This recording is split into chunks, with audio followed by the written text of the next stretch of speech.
পাহাড় চূড়ায় বে আকাশ তো ছুতে দেখিনি, স্রোতস্বিনী হাওয়ায় পাড়ি দাও সমুদ্র। ও আছড়ে পড়ে সে ঢেউ আমার বুকে দুরন্ত বেগে, নাকি কাঁদিয়ে আমাকে সেই চোখের জলে ভেজো। তৃষ্ণার তো হৃদয়ে শুধুই আমি মরিচিকার মতো, তবে তাই যদি হয় করি না কো ভয়, জানি আধার রাত ঘনিয়ে হবে সূর্যোদয়। আষাঢ় মাস, পুরো শহর জুড়ে বৃষ্টি পড়ছে। এই বৃষ্টির মধ্যে মায়ের বারণ উপেক্ষা করে বাড়ি থেকে বের হয়ে গেছে ঈশান। আয়শা বেগম এত বারণ করলো, ছেলের পিছে পিছে সদর দরজা পর্যন্ত এগিয়ে গেল, তবুও শুনল না। নিশ্চিত আজকে জ্বর বাঁধিয়ে বাড়ি ফিরবে। যা নাজুক শরীর, ছোট ছেলেটা ওনাকে একদম জ্বালিয়ে মারছে। ছোটবেলা থেকে জ্বালানো শুরু করছে, আর এখন মাস্টার্স কমপ্লিট করে ফেলেছে। বিয়ে দিলে এক বাচ্চার বাপ হয়ে যেতে পারবে, অথচ তাকে জ্বালানো এক চুলও কমায়নি, বরং আরেও বাড়িয়ে দিয়েছে। বড় ছেলে তিশান চৌধুরী যতটা ভদ্র শান্তশিষ্ট, ঈশান হয়েছে পুরো তার উল্টো। কতবার বলেছে বাবা ভাইয়ের সাথে অফিসে যেতে, নিজেদের ব্যবসায় একটু হাত লাগাতে, কিন্তু এই ছেলের কান দিয়ে যেন বাতাসই ঢুকে না। অফিসের কথা বললেই একটা কথা, বাবা ভাইয়ের আছে, ওরা সামলে নেবে, আমার ইচ্ছে হলে তখন জয়েন করব, এখন চিল করতে দাও। ঈশান চৌধুরী পরিবারের ছোট ছেলে, যেমন রাগ তেমন তেরা, যা বলবে তা করবেই, কারো বারণ শুনবে না। তার বড় ভাই তিশান চৌধুরী, বাবা আজান চৌধুরী, মা আয়েশা বেগম, আর ছোট বোন বৃষ্টি চৌধুরী। চৌধুরী পরিবারের আরো দুজন সদস্য হচ্ছে শিশির আর জায়ান। শিশির হচ্ছে ঈশানের বড় ভাইয়ের বউ, আর জায়ান তার একমাত্র ভাতিজা। জায়ানের বয়স 6 বছর চলছে। এই বয়সে এই ছেলে যা পাকা, স্বভাবে পুরো চাচ্চুর জেরক্স কপি। আয়েশা বেগম মুখ দিয়ে ছেলেকে এটা সেটা বলতে বলতে সোফায় গা এলিয়ে বসেন। সাথে সাথে ওনার বড় ছেলের বউ শিশির ওনার সামনে এক কাপ চা ধরে। মুচকি হাসেন আয়েশা বেগম। মেয়েটা কখন কি লাগবে সবই যেন বুঝে। আয়েশা বেগম পুত্রবধূর হাত থেকে চায়ের কাপ নিতে নিতে বললেন, আমার দাদু ভাই কোথায়? জায়ানোর ঘরে আছে মা, টিভি দেখছে। দেখলে তুমি বৌমা, এই ছেলের কাণ্ড, এমন ঝুম বৃষ্টির মধ্যেও বের হয়ে গেছে। বন্ধু বান্ধব, আড্ডা, ঘোরাঘুরি এসব ছাড়া কিছু বোঝে না ছেলেটা। আপনি এত উত্তেজিত কেন হচ্ছেন মা? আর ঈশানকে নিয়ে এত টেনশনই বা কেন করেন? ও কি এখনো ছোট আছে? এখনই তো সময় বন্ধু বান্ধবদের সাথে আড্ডা দেওয়ার। যখন বিয়ে করবে, দায়িত্ব কাঁধে পড়বে, তখন দেখবেন আর এমন করবে না। কেন? তোমার ভাই ও তো ওর সমবয়সী, খুব ভালো বন্ধুও দুজন। সে কি কি এভাবে চলাফেরা করে? মাস্টার্স তো তারও শেষ, সে এখন ভার্সিটির টিচারও হয়ে গেছে। আর এই ছেলেকে দেখো, বন্ধুকে দেখতে তো কিছু শিখতে পারে নাকি? শিশির কোনো কথা বলে না। সে জানে তার শাশুড়ি এখন তার সাথে নালিশের ঝুড়ি খুলে বসবে, আর সেও শাশুড়ির সমস্ত নালিশ মুচকি হেসে শুনবে। গুড়ি গুড়ি বৃষ্টি পড়ছে, বিদ্যুৎ চমকাচ্ছে ঘন ঘন। ঈশান ড্রাইভ করছে আপন মনে। গাড়িতে হালকা সাউন্ডে তার প্রিয় স্রোতস্বিনী গানটা বাজছে। গানের সাথে সাথে সেও ঠোঁট মিলাচ্ছে। ঈশানের গানের গলা খুব সুন্দর। ভার্সিটিতে পরকালীন কত শত গান গেয়েছে তার কোনো হিসেব নেই। বন্ধুদের সাথে আড্ডায় এখনো গান গায় সে, কিন্তু সেটা নিজের মুডের উপর ডিপেন্ড করে। যখন মুড ভালো থাকে তখন কেউ একবার বললেই গান গায়, আর যখন মুড না থাকে তখন হাজার জোর করেও তাকে কেউ গান গাওয়াতে পারে না। আজ ঈশানের মুড ভালো, খুব ভালো। তাই তো বন্ধুদের এক ফোন কলে আরামের বিছানা ছেড়ে নিজের গিটার নিয়ে বেরিয়ে পড়েছে। এমন একটা ওয়েদারে চায়ের আড্ডা আর গান না হলে যেন চলছে না। সারাদিন বৃষ্টির জন্য পিচ ঢালা রাস্তার আশেপাশে গাছপালা সব ভিজে স্যাঁতস্যাঁত হয়ে গেছে। পুরো পরিবেশ জুড়ে শীতল শীতল ভাব। রাস্তায় তেমন গাড়ি নেই বললেই চলে। খানিক বাদে বাদে দুই একটা প্রাইভেট কার ছুটে যাচ্ছে নিজের গন্তব্যে। বান্ধবী শিলার বার্থডে পার্টি থেকে বাড়ি ফিরছিল নদী। বৃষ্টির জন্য একটা রিকশাও খুঁজে পাচ্ছে না সে। প্রায় 30 মিনিট ধরে সে রিকশার অপেক্ষায় শিলার বাড়ি থেকে বের হওয়ার সময় টাইম দেখেছিল 8:45। এখন নিশ্চয়ই 9টার উপরে বাজে। ফোনটাও বন্ধ হয়ে গেছে যে বাবাকে একটা কল দিয়ে নিয়ে যেতে বলবে। আজকে বাড়ি ফিরলে নির্ঘাত তার সৎমা তাকে ঘরে ঢুকতে দিবে না। মায়ের প্রিয় নীল রঙা শাড়িটাও অনেকটা ভিজে গেছে। আস্তে আস্তে নদীর ভয় হতে লাগলো। এই পুরো ফাঁকা রাস্তায় সে একা একটা মেয়ে, তার উপর কোনো রিক্সাও খুঁজে পাচ্ছে না। দিনকাল ভালো না, কখন কি বিপদ হয় বলা যায় না। শিলার উপর আজ খুব বিরক্ত সে। এই মেয়েটির জন্যই তো তাকে আজ সৎমায়ের চোখ ফাঁকি দিয়ে আসতে হলো। কে জানতো আসলে এমন ফেসাদে পড়ে যাবে। নদী শাড়ির কুচিটা ধরে কয়েক পা সামনে এগিয়েই হাঁটতে থাকে। হাঁটা ছাড়া কোনো উপায় নেই, যে করে হোক বাড়িতে পৌঁছাতে হবে। সামনে থেকে কোনো রিক্সা পেলে না হয় উঠে নিবে। নিস্তব্ধ রাত, শুধু গুড়ি গুড়ি বৃষ্টির শব্দ আর শাঁ শাঁ করে চলে যাওয়া কয়েকটা গাড়ির শব্দ ছাড়া আর কিছুই শোনা যাচ্ছে না। নদীর ল্যাম্পপোস্টের আলোয় রাস্তা ধরে যত দ্রুত পারছে হাঁটছে, কিন্তু হেঁটে হেঁটে আসার ডিসিশনটা নিয়ে যে সে হয়তো বড় ভুল করে ফেলেছে। রাস্তার পাশের টঙের দোকানটায় নদী স্পষ্ট দেখতে পাচ্ছে কয়েকটা ছেলে পুলে মিলে সিগারেট খাচ্ছে আর হাসাহাসি করছে। বেশভূষা মোটেও ঠিক লাগছে না তার কাছে। সে ভয় পেয়ে এবার আরো দ্রুত হাঁটতে লাগলো। মনে মনে নিজেকে কয়েকটা গালিও দিয়েছে, কেন এই দিনে বাড়ি থেকে বের হতে গেল। কিন্তু রক্ষে হলো না। সবগুলো ছেলে এসে নদীর সামনে দাঁড়ালো। নদী ভয়ে ভয়ে তাকিয়ে দেখে প্রায় 4 থেকে 5 জন ছেলে। তাদের মধ্যে একজন ছেলে বলেই ফেললো, এ তো মেঘ না চাইতেই জল দেখছি রে। অন্য একজন বলে, কি পাখি, রাতের বেলায় একা একা কোথায় যাচ্ছ? আমাদের দেখে হাঁটার স্পিড বেড়ে গেছে দেখছি।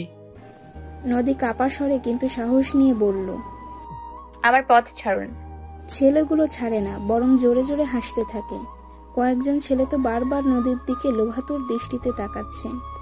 নদী বুঝে গেছে এতগুলো ছেলের সাথে একা কোনোভাবেই পেরে উঠবে না, তাই সামনের ছেলেটাকে ধাক্কা দিয়ে কোনো মতে দৌড়। ছেলেগুলো নদীর পিছনে দৌড়াচ্ছে, কিন্তু নদী বেশি দূর যেতে পারেনি। শাড়ির কুচিতে পা বেঁধে পড়ে যায়। পড়ে যাওয়ার ফলে তার হাতের কোনোই আর কপালের এক অংশ ছিলে রক্ত বেরিয়ে গেছে।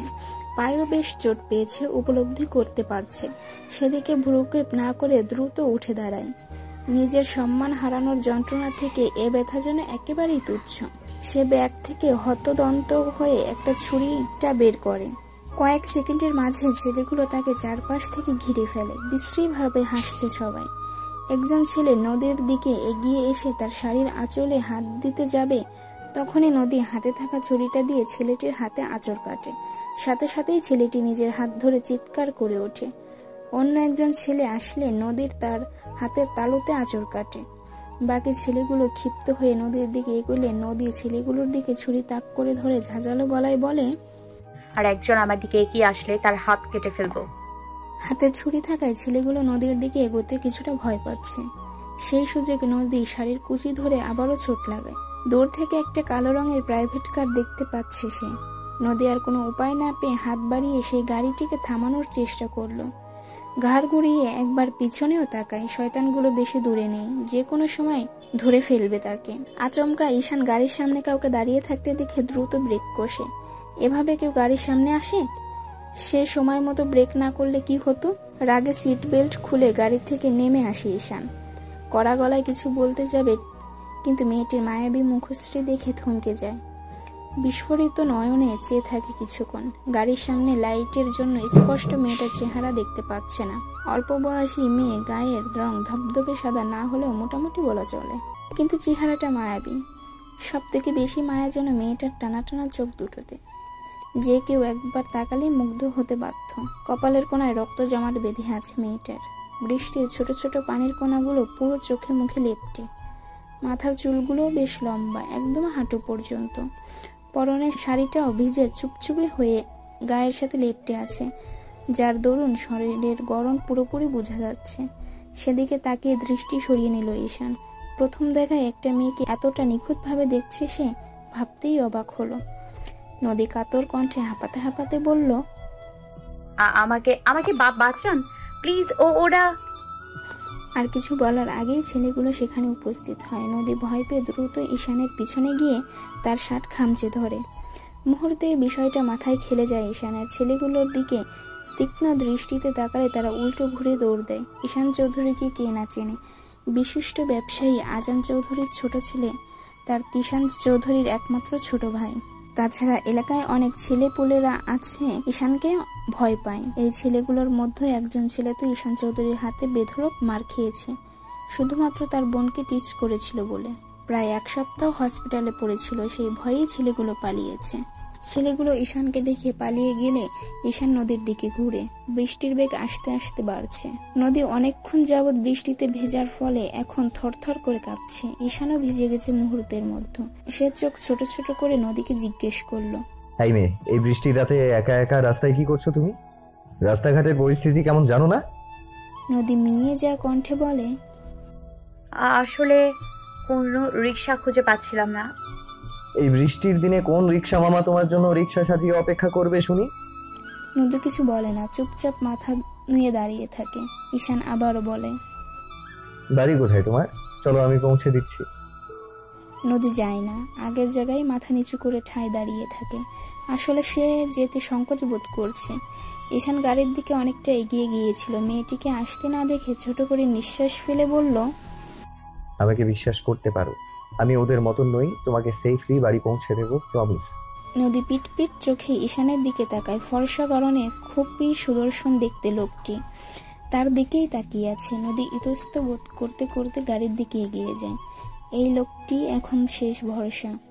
বাজে ছেলেগুলো হয়তো আশেপাশেই কোথাও আছে। গাড়ির ফ্রন্ট সিটে বসে নদী তার লম্বা চুলগুলো খোপা করতে ব্যস্ত। হেয়ার ব্যান্ডটা বোধহয় তখন দৌড়ের সময় রাস্তায় পড়ে গেছে।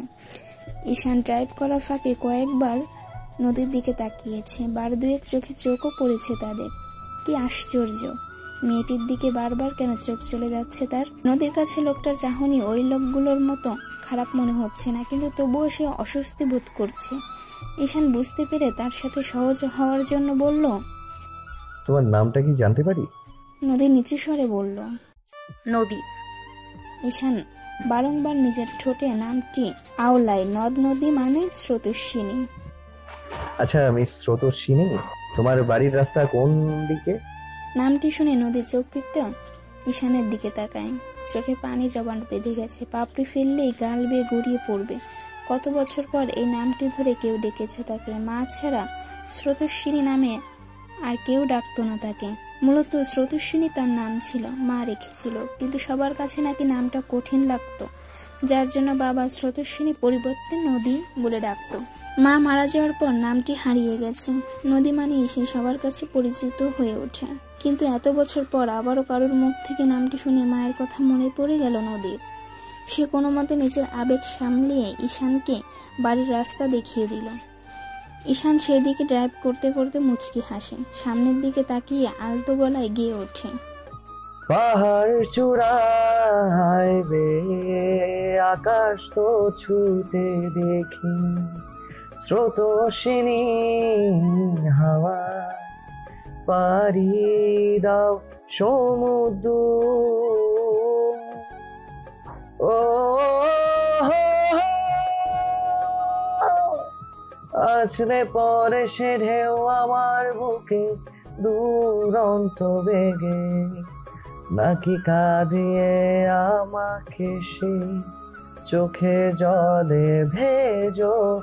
তৃষ্ণার তো হৃদয়ে শুধুই আমি মরিচিকার মতো, তবে তাই যদি হয় করি না ভয়, জানি আধার রাত ঘনিয়ে হবে সূর্যোদয়।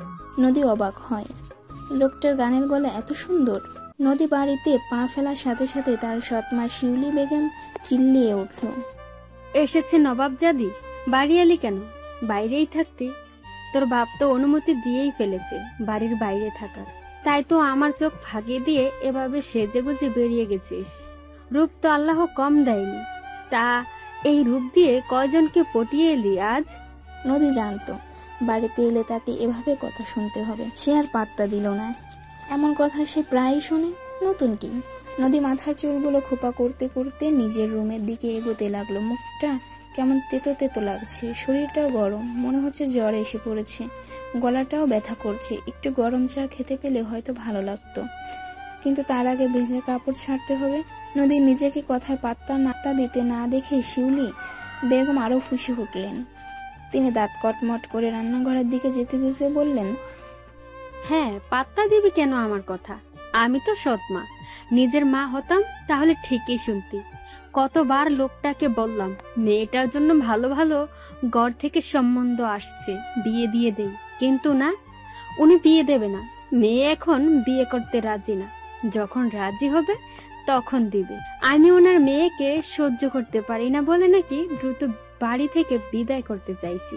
আমার কি বসিয়ে রাখো ঘরে, যখন ইচ্ছে বিয়ে দেখ, আর কিচ্ছু বলবো না এদের বাপ মেয়েকে। এসব বলে শিউলি বেগম জোরে জোরে নিজের ছেলেকে ডাকতে লাগলেন। তীব্র, এই তীব্র, এই দিকে আয়। তীব্র পড়ার টেবিলে বসে অঙ্ক কষছিল। সে এখন ক্লাস 7-এর ছাত্র। তার আপুকে বকতে দেখে দৌড়ে গিয়ে বই খাতা নিয়ে টেবিলে বসেছে। না হলে আপুর রাগ পুরোটা মা এসে তার উপর ছাড়বে। মায়ের ডাকে দুরু দুরু বুক নিয়ে রান্নাঘরের দিকে এগিয়ে গেল তীব্র। উকি দিয়ে দেখে তার মা চা করছে। সে ঢুকতেই শিউলি বেগম তার হাতে 1 কাপ গরম চা ধরিয়ে দিয়ে বললেন, ধর, এই নবাবজাদি বোনকে গিয়ে দিয়ায়, আর সাথে এই জ্বরের ওষুধটাও দিবি। জ্বর বেশি উঠলে আমাকে খবর দিবি। তীব্রকে এসব বলে অন্য একটি চায়ের কাপ হাতে নিয়ে স্বামী নজরুল সাহেবের ঘরের দিকে এগোলেন। শিউলি বেগম হোক সৎ মেয়ে, কিন্তু মা ডাকতো প্রথম। এই মেয়ের মুখ থেকেই শুনেছেন তিনি। ছেলে মেয়ে অসুস্থ হলে সবার আগে তো মায়ের মন জ্বলে ওঠে। চেহারায় দেখেই বুঝে গিয়েছিলেন মেয়েটার জ্বর এসেছে। কতক্ষণ ভেজা গায়ে ছিল কে জানে। তীব্র নদীর ঘরে ঢুকে দেখে তার আপু বিছানায় আতশোয়া হয়ে সামনে হাঁচি দিচ্ছে, আর একটু পর পর টিস্যু দিয়ে নাক মুছছে। মাথায় ঘন কালো রেশমি চুলগুলো থেকে এখনো টপটপিয়ে পানি পড়ছে। সে গিয়ে নদীর পাশে বসে তার আপুর দিকে গরম চায়ের কাপটা এগিয়ে দিল। সাইড টেবিল থেকে পানির গ্লাসটা নিয়ে পাতা থেকে একটা ট্যাবলেট খুলে বোনের হাতে ধরিয়ে খেতে বলল। মাথায় অসহ্য যন্ত্রণা থাকার পরেও ঠোঁটের কোণায় একরাশ হাসি ফুটে ওঠে নদীর। চাটা নিশ্চয়ই তার মা পাঠিয়েছে, সাথে ওষুধও। যতই তাকে কথা শোনাক না কেন, দিন শেষে তার প্রতি মায়া করবেই। এজন্যই তো নদী এত সহজে এই মহিলাকে নিজের মায়ের জায়গা দিয়ে দিয়েছে। আর ভাই, নদী তীব্রর দিকে তাকিয়ে মুচকি হাসে, যে এখন টাওয়াল দিয়ে তার চুলের পানি মুছতে ব্যস্ত। এমন কেয়ারিং একটা ছোট ভাই থাকতে আর কি লাগে। নদী তীব্রর হাত থেকে টাওয়ালটা নিয়ে বলল, অনেক হয়েছে আপুর যত্ন নেয়া, এবার যা গিয়ে শুয়ে পড়, রাত হয়েছে অনেক। কিন্তু আপু, তোমার তো দেখছি খুবই ঠান্ডা লেগেছে, সাথে জ্বরও এসেছে। এই অবস্থায় তুমি কাল ভার্সিটিতে যাবে কি করে? ওটা কাল সকাল হতে হতে ঠিক হয়ে যাবে। ঔষধ খেয়েছি না, তুই ঘুমোতে যা। আচ্ছা।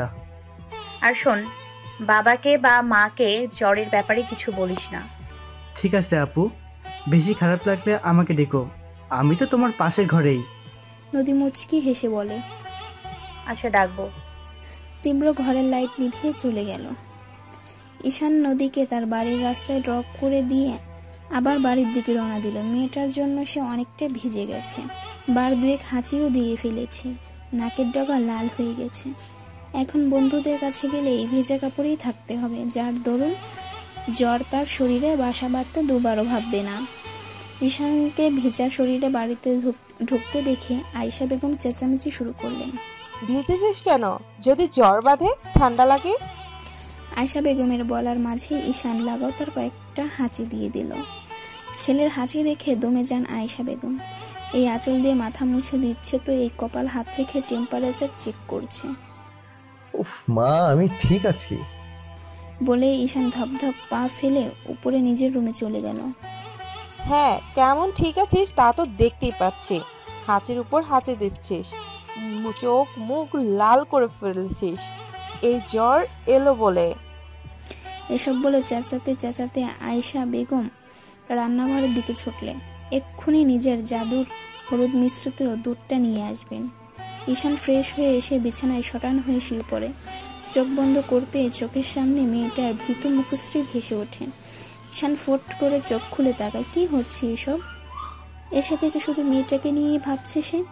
উল্টো ঘুরে মাথায় বালিশ চাপা দিয়ে শয় এবার। তখনই তার ফোন বেজে ওঠে। তার বন্ধু উপল ফোন দিয়েছে। ঈশান কল রিসিভ করার সাথে সাথে উপল চেঁচিয়ে উঠল, শালা কোথায় তুই? কখন থেকে ওয়েট করছি তোর জন্য। ওয়েট করে লাভ নেই, বাড়ি গিয়ে ঘুমবে, আমি আসছি না। উপলের পাশ থেকে রবি উচ্চ স্বরে বলল, আসিস না মানে কি? তোর গান শুনবো বলে আমরা কখন থেকে ওয়েট করছি, আর তুই আসিস না?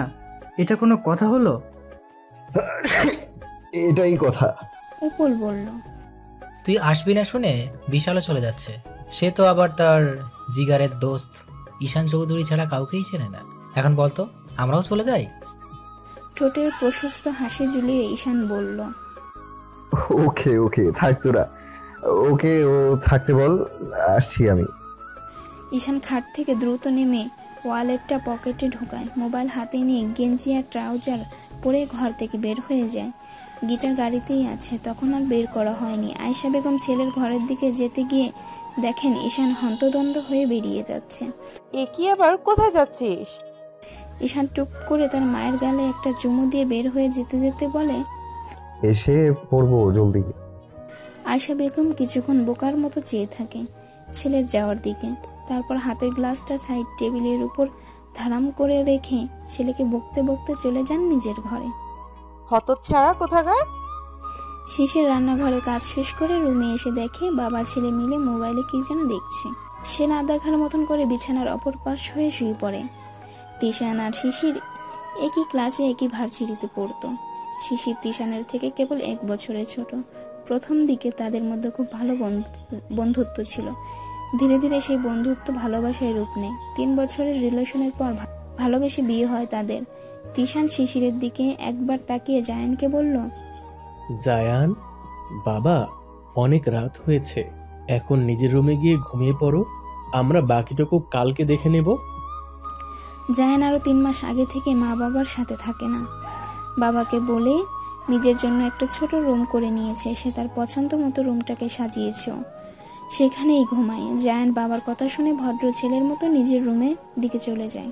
তারও বড্ড ঘুম পেয়েছে, বারবার হামি দিচ্ছে। বিছানায় শুলেই ঘুমে তলিয়ে যাবে। জায়ান চলে গেলে তিশান ঘরের দরজা বন্ধ করে দেয়। লাইট অফ করে এসে শিশিরের পাশে শুয়ে তাকে পেছন থেকে জড়িয়ে ধরে। সাথে সাথে শিশির ঝাড়া দিয়ে তিশানকে সরিয়ে দেয়। কড়া গলায় বলে, সরো এখান থেকে, একদম আমার কাছে আসবে না। 3 দিন ধরে শিশির তিশানের কানের কাছে ঘ্যান ঘ্যান করছে ভাইয়ের বাসায় যাবে বলে। বাবা মা তো নেই, শুধু একটা মাত্র ছোট ভাই আছে। তার ভাই ভার্সিটিতে নতুন চাকরি পেয়েছে। বাড়ি বয়ে এসে মিষ্টি দিয়ে গেছে আর বারবার বলছে সে যেন কিছুদিনের জন্য তার নতুন ফ্ল্যাটে যায়, গিয়ে কয়েকদিন থেকে আসে। এমনিতে বিশাল প্রায় ঈশানের সাথে আসে, কিন্তু তারপরেও সে তো তার ভাইয়ের নতুন বাসা দেখেনি। কিন্তু তিশান কিছুতেই তাকে এখন যেতে দেবে না, যার জন্য শিশির এভাবে ক্ষেপে আছে। তিশান এবার গিয়ে শিশিরকে চেপে ধরে, এবার হাত পা সমেত চেপে ধরেছে, যার দরুন শিশির নড়তে পারছে না। তিশান শিশিরের কানের কাছে মুখ নিয়ে বলল, বাবা, ভাইয়ের বাসায় যেতে দেব না বলেছি, তাই বলে এত রাগ? আমাকে কাছেই ঘেঁষতে দিচ্ছে না। ছাড়ো আমায়। তিশান গলায় দুঃখ ঢেলে বলল, তুমি চলে গেলে আমার কি হবে বউ? তোমাকে ছাড়া তো আমার ঘুম আসবে না। ইস, ঘুম আসবে না ঢং। অফিসের কাজের জন্য যখন সপ্তাহের পর সপ্তাহ আমাকে ছাড়া কাটিয়ে আসো, তখন মনে পড়ে না বইয়ের কথা? তখন তো কাজের জন্য। হ্যাঁ, নিজের বেলা 16 আনা আর আমার বেলায়। বলতে বলতে শিশিরের নাক টেনে কেঁদে দেয়। তিশান শিশিরকে নিজের দিকে ঘুরিয়ে চোখের পানি মুছে দিয়ে বলল, কি ছিচকাদুনে বউ হলো রে আমার, একটু কিছু হলেও কেঁদে ভাসিয়ে দিবে। হয়েছে, আর কাঁদতে হবে না, যাও জায়ানকে নিয়ে বেরিয়ে আসো কিছুদিন ভাইয়ের বাড়ি থেকে, আমি গিয়ে নিয়ে আসবো। সাথে সাথে শিশির উঠে বসে, খুশিতে চিল্লিয়ে বলে, সত্যি? তিশানও শোয়া থেকে কানে 2 হাত দিয়ে উঠে বসে। আস্তে, কানটা বুঝি গেল আমার। শিশিরের এতক্ষণের অভিমান জেদ সব যেন তিশানের এক কথায় উবে গেল। সে খুশিতে আত্মহারা হয়ে তিশানের গলা জড়িয়ে ধরল, গালে একটা চুমু দিয়ে বলল, ওরে আমার লক্ষ্মী জামাই। হ্যাঁ, অনুমতি তো দিয়ে দিলাম, এবার লক্ষ্মী জামাইকে খুশি করো, না হলে যেতে দিব না কিন্তু। মানে? শিশিরের কোমর ধরে টান দিয়ে নিজের সাথে একদম মিশিয়ে বলে তিশান। মানে হচ্ছে এবার একটু আদর করতে দাও, আবার কতদিন পরে কাছে পাবো তোমায় তা তো জানি না। শিশির লজ্জারাঙা হয়ে ওড়না দিয়ে মুখ ঢেকে বলে, অসভ্য। তিশান মুচকি হেসে শিশিরের মুখের উপর থেকে ওড়না সরিয়ে ফেলে। আমি অসভ্য না হলে জায়ান আসতো কি করে? শিশির লজ্জায় তিশানের পাশ থেকে উঠে যেতে চাইলে তিশান শিশিরকে বিছানার সাথে চেপে ধরে গায়ের থেকে ওড়না ছুঁড়ে ফেলে ডুব দেয় শিশিরের মাঝে। ভোরের দিকে শিউলি বেগম নদীর ঘর থেকে বের হয়ে সকালে নাস্তা বানাতে যান। সারা রাত জ্বরে পড়ছিল মেয়েটা। তিনি তাহাজ্জুদ নামাজের জন্য যখন মধ্যরাতে উঠেছিলেন তখন মেয়ের ঘরে একবার এসেছিলেন। সেই যে এসেছিলেন আর বের হননি, বের হবেই বা কী করে? এমন জ্বর আক্রান্ত মেয়েকে রেখে বাকি রাত মেয়ের পাশ থেকে তার কপালে জলপট্টি আর মাথায় পানি ঢেলেছেন তিনি। রাতের হাতের কোনোই ক্ষত দেখে সেখানেও ব্যান্ডেজ করে দিয়েছেন। নজরুল সাহেব ফজরের নামাজ পড়ে সবসময় নদীর ঘরে যান মেয়েকে দেখতে। আজকেও তার ব্যতিক্রম হলো না। তিনি যখন মেয়ের ঘরের দরজার কাছে গেলেন তখন দেখতে পেলেন শিউলি বেগম নদীর সেবা করছেন। আনন্দে চোখের কোণায় জল এসে পড়ল নজরুল সাহেবের। মন থেকে স্ত্রীর প্রতি কৃতজ্ঞতা প্রকাশ করেন এভাবেই মা মরা মেয়েটাকে আগলে রাখার জন্য। নদী একটা বেবি পিঙ্ক কালার গাউন পরে তৈরি হচ্ছে ভার্সিটি যাওয়ার জন্য। সেবার অনার্স প্রথম বর্ষের ছাত্রী। এই তো কিছুদিন আগে মাত্র অনার্সে ইংরেজি ডিপার্টমেন্টে ভর্তি হয়েছে সে। সাথে তার বেস্ট ফ্রেন্ড শিলা, বৃষ্টিও আছে। তারা তিনজনই একই ডিপার্টমেন্টে। নদী কাঁধে ব্যাগ নিয়ে ঘর থেকে বের হতে হতে তীব্রকে ডাকে, এই তীব্র, হলো তোর? আর কতক্ষণ লাগে রেডি হতে? আমি চলে গেলে কিন্তু হেঁটে হেঁটে স্কুলে যেতে হবে বলে দিলাম। নদীর গলা শুনে শিউলি বেগম খুন্তি হাতে রান্নাঘর থেকে ছুটে আসেন। মেয়েকে রেডি হয়ে দাঁড়িয়ে থাকতে দেখে এক প্রকার চিল্লিয়ে ওঠেন তিনি। এই, তুই এই শরীরে কোথায় যাচ্ছিস? যে জ্বর কমেছে উনি ঢ্যাং ঢ্যাং করা শুরু হয়ে গেছে। আর চুল ভেজা কেন তোর? নিশ্চয়ই গোসল করেছিস। এত সকালে ঠান্ডা পানি দিয়ে গোসল করতে কে বলেছে তোকে? তীব্র ততক্ষণে স্কুল ড্রেস পরে তার আপুর পাশে দাঁড়িয়ে। নদী একটা মিষ্টি হাসি দিয়ে তার মাকে জড়িয়ে ধরে বলল, মা, রাগ করছো কেন তুমি? আমি তো এখন সম্পূর্ণ ঠিক আছি, জ্বর একদম নেই। চেক করে দেখো, সবে মাত্র ভার্সিটিতে ভর্তি হয়েছি। এখনই যদি ক্লাস অফ দিতে শুরু করি তাহলে হালচাল বুঝবো কি করে বলো তো? মেয়ের মিষ্টি গলা শুনে নরম হন শিউলি বেগম। শান্ত স্বরে বলেন, নাস্তা করে যা, দুজনে না হলে এক পাও নড়তে দিব না। অজ্ঞাতা দুই ভাই বোন একে অপরের দিকে চাওয়াচাই করে টেবিলে নাস্তা করতে বসে পড়ল। বৃষ্টি ভার্সিটির জন্য তৈরি হয়ে ঈশানের ঘরে গিয়ে দেখল উবুর হয়ে দুই হাত মাথার নিচে দিয়ে বেঘুরে ঘুমাচ্ছে তার ভাই। বৃষ্টি আস্তে করে ঈশানকে ডাক দিল, ভাইয়া, এই ভাইয়া ওঠ। সাড়া না পেয়ে আলতো করে পিঠে কয়েকটা চাপড় দিল। ভাইয়া, তাতেও কাজ হচ্ছে না। দেখে এবার ধাক্কাধাক্কি শুরু করলো। বৃষ্টির ধাক্কাধাক্কিতে ঈশান বিরক্ত হয়ে ঘুমের ঘোরেই একবার বৃষ্টির দিকে তাকালো। ঘুম জড়ানো কণ্ঠে বলল, এতটুকু বলেই আবার চোখ বন্ধ করে ফেলল ঈশান। বৃষ্টি মিয়ে যা কণ্ঠে বলল, ভাইয়া ওঠ না, আমাকে ভার্সিটি দিয়ে এসে আবার ঘুমাস। লেট হয়ে যাচ্ছে খুব। বাবা তিশান ভাইয়া নিজেদের গাড়ি নিয়ে অফিসে চলে গেছে। ড্রাইভার আঙ্কেলও আসেনি। আজকে তুই ছাড়া আর কেউ নেই ড্রাইভ করার মতো। এই ভাইয়া। ঈশান বিরক্ত হয়ে উঠে বসলো। চোখ কচলাতে কচলাতে বলল, নিচে যা, আসছি আমি ফ্রেশ হয়ে। বৃষ্টি খুশি হয়ে ঈশানকে থ্যাঙ্কস বলে নিচে চলে গেল। ঈশান দ্রুত ফ্রেশ হয়ে গাড়ির চাবি নিয়ে নিচে নেমে ধূপধাপ পা ফেলে বাইরের দিকে চলে যায়। বৃষ্টি সোফায় বসে তার ভাইয়ের জন্যই অপেক্ষা করছিল। ঈশানকে বাইরের দিকে যেতে দেখে সেও পিছু পিছু দূর। গাড়ির সামনে গিয়ে বৃষ্টি দ্রুত ফ্রন্ট সিটে বসে পড়ে। ঈশান আগে থেকে ড্রাইভিং সিটে বসা। ঘুম থেকে উঠেছে বলে ঈশানের চোখ মুখ ফুলে আছে। কপালের চুলগুলো এখনো ভেজা। সাদা শার্টটার হাতাগুলো কোনোই পর্যন্ত গোটানো। সমস্ত প্রশস্ত বুকের সামনে দুই বোতাম খোলা। বৃষ্টি ঈশানের দিকে তাকিয়ে মুগ্ধ আসে। মনে মনে বলে, আমার সুন্দর ভাই, যাই পরে যেভাবেই থাকে কত সুন্দর লাগে দেখতে। হাই, কারো নজর না লাগে। তীব্রকে তার স্কুলে নামিয়ে দিয়ে নদী এক প্রকার দৌড়েই ভার্সিটির দিকে রওনা হলো। ঘড়িতে তাকিয়ে দেখে অনেক লেট হয়ে গেছে। নতুন টিচার বোধহয় এতক্ষণে ক্লাসে ঢুকে গেছে। সে বেখেয়ালি ভাবে ভার্সিটির গেট দিয়ে প্রবেশ করার সময় কারো একজনের সাথে প্রবল বেগে ধাক্কা খায়। পড়ে যাওয়ার আগে কেউ শক্ত হাতে সামলে নেয় তাকে। বৃষ্টিকে পৌঁছিয়ে বন্ধু বিশালের সাথে দেখা করে বাড়ি ফিরছিল ঈশান। গেটের কাছে আসতেই কোনো মেয়ের সাথে জোরে ধাক্কা খায়। মেয়েটি পড়ে যাওয়ার আগেই সে শক্ত করে ধরে ফেলে। চেহারার দিকে তাকিয়ে থমকে থাকে কিছুক্ষণ। এই চেহারাটাই তো তাকে কাল সারা রাত ঘুমাতে দেয়নি। যেই ভোরের দিকে একটু ঘুমিয়েছিল স্বপ্নে এসে দেখা দিল। নদী ঈশানকে দেখে খুব মিষ্টি সুরে বলে, আরে ভাইয়া আপনি? আমি না মন থেকে চাইছিলাম যেন আপনার সাথে আবার দেখা হয়। ঈশান চারিদিকে ভালো করে দেখে নিজের দিকে তর্জনী তাক করে বলল, আমাকে বলছো? নদী এবার আগের থেকে আরো সুর লাগিয়ে বলল, জি জি ভাইয়া। নদীর মুখ থেকে ভাইয়া ডাক শুনে ঈশানের মেজাজ বিগড়ে গেল। সে দাঁতে দাঁত খিচে জোরপূর্বক হাসি টেনে বলল, বাহ, তুমি এত সুন্দর করে ভাইয়া ডাকতে পারো, জানতাম না তো। শুনে মহা প্রাণ জুড়িয়ে গেছে আমার। তা মন থেকে আমার সাথে দেখা করতে কেন চাইছিলে? রাতের ঘুম হারাম করতে।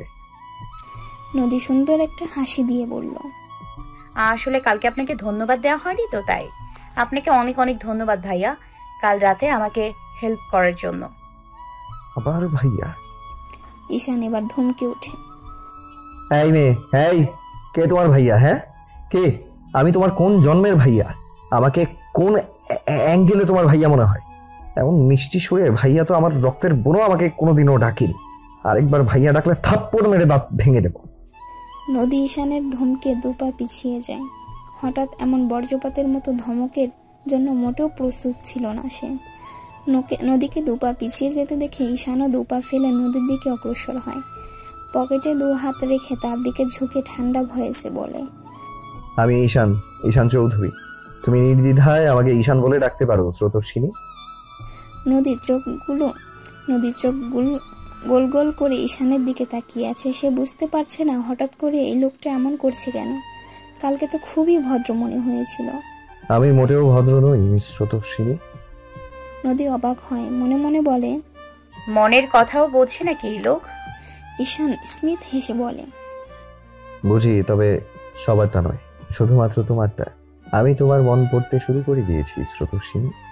শেষের কথাটা ঈশান একটু জড়িয়ে বলেছে।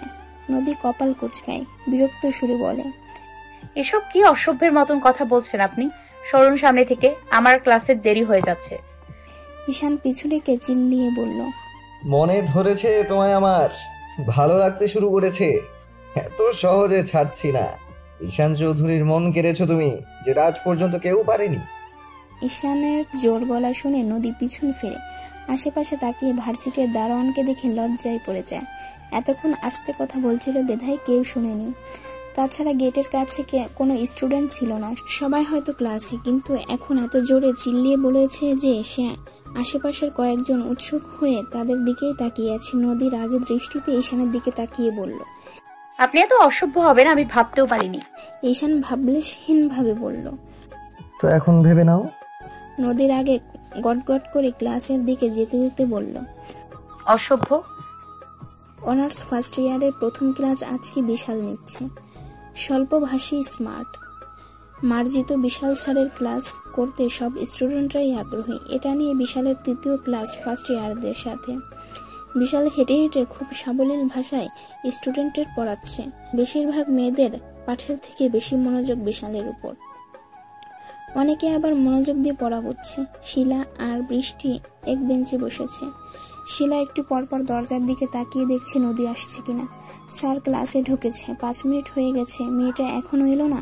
শিলার নজর ক্লাসের দরজার দিকে থাকলেও বৃষ্টির নজর বিশালের উপর। সে গালে হাত রেখে মুগ্ধ হয়ে এক দৃষ্টিতে বিশালকে দেখে যাচ্ছে। স্যার কি পড়াচ্ছে, কি বলছে, কি বোঝাচ্ছে, সেই দিকে তার বিন্দু পরিমাণও খেয়াল নেই। পিনপতন নীরবতার মাঝে নদীকে ক্লাসরুমের দুয়ারে এসে হাঁপাতে হাঁপাতে বলল, স্যার আসবো? কারো শান্ত গলার স্বর শুনে বিশাল পিছনে তাকায়। তাকিয়ে দেখে ক্লাসের দরজায় একটা মিষ্টি মেয়ে দাঁড়িয়ে আছে। কাজল রঙা মায়াবী দুটি চোখ, ঘন কালো লম্বা চুল, পরনে বেবি পিঙ্ক কালার গাউনটাতে মেয়েটিকে একটু বেশি কিউট লাগছে। স্যারকে কিছু বলতে না দেখে নদী আবারও বলল, স্যার আমি কি ভেতরে আসবো?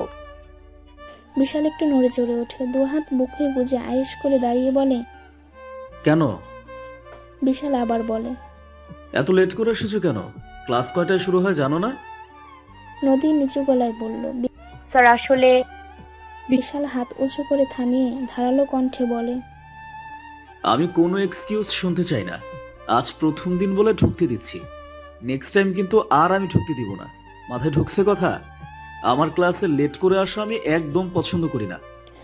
নদী মুখ কাচুমাচু করে নিচের দিক তাকিয়ে আছে আর মনে মনে ঈশানের 14 পুষ্টি উদ্ধার করছে।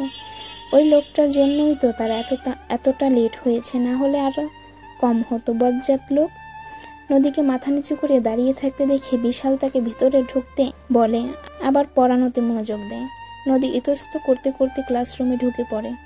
ক্লাসে একবার চোখ বুলায়, মাঝখানে সারির 4 নাম্বার বেঞ্চে চোখ পড়তেই দেখতে পায় তার 2 বান্ধবী শিলা, বৃষ্টি বসে তার দিকেই তাকিয়ে আছে। নদী গিয়ে বৃষ্টির পাশে ঢপ করে বসে পড়ে। বৃষ্টিকে খোঁচা দিয়ে ফিসফিসিয়ে বলে, এটাই বুঝি তোর ক্রাশ বিশাল স্যার? নদী মুখ বিকৃতি করে বলে, এমন রসকসহীন গম্ভীর মানুষকে তুই কিভাবে পছন্দ করলি বৃষ্টি? একে পটাতে হলে আমার তো মনে হয় তোর গোটা জীবন চলে যাবে, তাও পড়বে কিনা সন্দেহ। শিলা ফিসফিসিয়ে বলল, একদম ঠিক বলেছিস নদী। এই বিশাল স্যারকে পটিয়ে বিয়ে করতে করতে আমাদের বৃষ্টির কালো চুলটা আবার সাদা হয়ে যায়। তোর বাচ্চার থেকে আমরা খালামণি ডাক শুনতে পাবো তো বৃষ্টি? বৃষ্টি বুক ফুলিয়ে বলল, কেন পারবি না? অবশ্যই পারবি। খুব শীঘ্রই আমি এই বেটাকে পটিয়ে বিয়ে করে ফেলবো, আর বিয়ের প্রথম বছরে বাচ্চা নিব। তোরা শুধু দেখে যা, তোদের খালামণি বানানোর দায়িত্ব আমার। ওই যে মাঝখানের সারির 4 নম্বর বেঞ্চের 3 জন। হ্যাঁ, আপনাদেরকেই বলছি, 3 জনই দাঁড়ান। শিলা, বৃষ্টি, নদী 3 জনেই স্যারের দিকে তাকিয়ে অসহায়ভাবে উঠে দাঁড়ায়। বিশাল প্রথমে শিলাকে জিজ্ঞেস করলো, নাম? শিলা সবচেয়ে দ্রুত গতিতে উত্তর দিল, শিলা স্যার। আমার নাম শিলা। তোমার? বৃষ্টি ডানে বামে ভালো করে দেখে নিজের দিকে আঙুল তাক করে বলল, স্যার আমাকে বলছেন? বিশাল গলার স্বরটা আরো একটু গম্ভীর করে বলল, ইয়েস। বৃষ্টি মনে মনে বলল, শালা খচ্চর, আমার নাম, আমার বাবার নাম, ভাইয়ের নাম, পুরো 14 গোষ্ঠীর নাম সম্পর্কে তুই অবগত, অথচ এমন ভাব নিচ্ছিস যেন আমাকে আজকে জীবনের প্রথমবার দেখলি। আমার নাম বৃষ্টি স্যার। আমার বাবা ভাইয়ের নাম বলবো যদি না চিনে থাকেন? বিশাল বৃষ্টিকে একটা ধমক দিয়ে বলল, শাট আপ। আমি আর কারো নাম বলতে বলেছি তোমাকে? মেয়েটা দিন দিন বড্ড বেশি ফাজিল হয়ে যাচ্ছে, ঈশানকে বলতে হবে। বিশাল এবার নদীর দিকে তাকিয়ে বলল, এই মেয়ে, তোমার নাম কি? নদী আমতা আমতা করে বলল, নদী। বিশাল শক্ত গলায় বলল, 3 বান্ধবীর নামে তো বেশ মিল দেখছি। তা ক্লাসে মনোযোগ না দিয়ে কি ফুসুর ফুসুর করছো 3 জন মিলে? আমার ক্লাসে অমনোযোগী হওয়া কিন্তু আমি একদম পছন্দ করি না। নদী বৃষ্টির দিকে আরেকটু চেপে ফিসফিসিয়ে বলল, এই তোর ক্রাশ আর কি কি পছন্দ করে না জিজ্ঞেস করতো। এসে থেকে শুনছি শুধু একটা কথাই বলছে, আমি একদম পছন্দ করি না। বৃষ্টি মুখ খুলে নদীকে কিছু বলতে যাবে তার আগেই বিশাল ধমকে ওঠে, কি ব্যাপার, তোমরা দাঁড়িয়ে থেকেও কথা বলছো? এক্ষুনি বের হও আমার ক্লাস থেকে। শিলা, বৃষ্টি, নদী 3 জনেই একসাথে বলে ওঠে, আর এমন হবে না স্যার। নেক্সট টাইম ক্লাসে মনোযোগ না দিয়ে কথা বললে একদম সোজা দরজার বাইরে বের করে দেব। বসো। বিশাল ছাড়ের ধমক খেয়ে 3 জনই কাচুমাচু করে সিটে বসে পড়ল। ক্লাসের সবাই সর্বোচ্চ মনোযোগ দিচ্ছে এখন ঝাড়ের পড়ার দিকে। ক্লাস শেষে 3 বান্ধবী মিলে সবুজ ঘাসের উপর আরাম করে বসে পড়ে, গল্প করছে। অমনি বৃষ্টি খেয়াল করে বিশালকে লাইব্রেরির দিকে যেতে। বৃষ্টি দ্রুত উঠে দাঁড়ায়, বান্ধবীর উদ্দেশ্য করে বলে, দোস্ত দেখ তো আমার চুলগুলো ঠিক আছে কিনা। শিলা বলল, হ্যাঁ একদম পারফেক্ট। নদী বলল, চুল ঠিক দিয়ে কি করবি? বৃষ্টি লজ্জা পেয়ে বলল, বিশাল স্যারকে এইমাত্র লাইব্রেরিতে ঢুকতে দেখলাম, যাই একটু টাঙ্কি মেরে আসি। ধরা পড়লে আজকে প্রশ্ন করেই ফেলবো আমাকে ওনার কেমন লাগে। যতই হোক ওনার ভবিষ্যৎ বউ আমি। আর কতদিন এভাবে লুকিয়ে চড়িয়ে দেখবো? আমার একটা আত্মসম্মান আছে না? এই বলে বৃষ্টির নদীর হাতে তার ব্যাগ ধরিয়ে দিয়ে লাইব্রেরির দিকে দৌড়ে নদী সেই দিকে তাকিয়ে শিলাকে বলতে লাগলো, টিস্যু বের করে রাখ শিলা, একটু পরেই দরকার পড়বে। বৃষ্টি লাইব্রেরিতে গিয়ে দেখে বিশাল বই পড়ছে। সে বই নেওয়ার ছুতোয় লুকিয়ে লুকিয়ে বিশালকে দেখতে লাগলো। হঠাৎ বিশাল বইয়ের চোখ রেখে গম্ভীর স্বরে বলল, লাইব্রেরি কি লুকিয়ে লুকিয়ে ছেলে দেখার জায়গা? সাথে সাথে বৃষ্টি কেঁপে উঠে শটান দাঁড়িয়ে যায়। অন্যদিকে শিলা তার বয়ফ্রেন্ডের সাথে কথা বলছে। নদী সেই দিকে তাকিয়ে চিপস চিবোচ্ছে আর শিলার ঢং দেখে যাচ্ছে।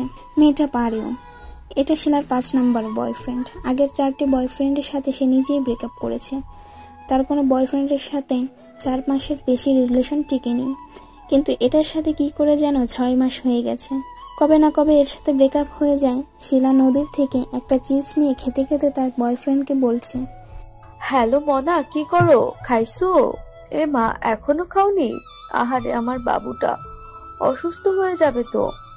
কি আমার সাথে রেস্টুরেন্টে খাবে? আচ্ছা ঠিক আছে, আসো, আমি ভার্সিটিতে আছি। আরে না না, তোমার জন্য ওয়েট করছি, জলদি চলে আসো। কি 10 মিনিট লাগবে? আরে 10 মিনিট কোনো ব্যাপার হলো? আমি তো তোমার জন্য অনন্ত জীবন ওয়েট করতে পারবো। নদী মুখ লটকায়। আস্ত মিথ্যু। শিলার কথা বলা শেষ হলে নদী বলল, এত ন্যাকামো কি করে করিস রে? ক্লান্ত হোস না? হো, তুমি বুঝবে না জানদু, এসব হচ্ছে শিলার খেল। আচ্ছা বৃষ্টি এখনো আসছে না কেন বলো তো? ঠিকই তো, অনেক সময় তো হলো গিয়েছে যে, এতক্ষণ কি করছে? নদী বলতে বলতে বৃষ্টি ছুটে এসে নদীর পাশ ঘেঁষে বসে পড়ল। নাকের জল চোখের জল সব এক করে ফেলেছে কান্না করে। ওড়না দিয়ে নাকের পানি মুছতে যাবে অমনি শিলা বাধা দিয়ে বলল, রাখবই, তোর জন্য আমরা আগে থেকেই টিস্যু রেডি রাখছি, এই নে। বৃষ্টি টিস্যু দিয়ে নাক মুছতে মুছতে কান্না করে বলল, শালা খবিস বদমাইশ ইতর, আমি বাদে তুই বিয়ে করার জন্য কোনো মেয়ে পাবি না। আমি বৃষ্টি অভিশাপ দিচ্ছি তোকে, তোর গলায় আমি ঝুলেই ছাড়বো। বলেই আবার টিস্যু নাকে ধরে ফ্যাচ ফ্যাচ করে কাঁদতে লাগলো। শিলা আর নদীর বৃষ্টির এমন বকা শুনে ভেবা ছেঁকা খেয়ে গেল। নদী বৃষ্টিকে একটা পানির বোতল এগিয়ে দিয়ে বলল, এই ধর পানি খা, গলাটা একটু ভেজা, তারপর বল কি হয়েছে।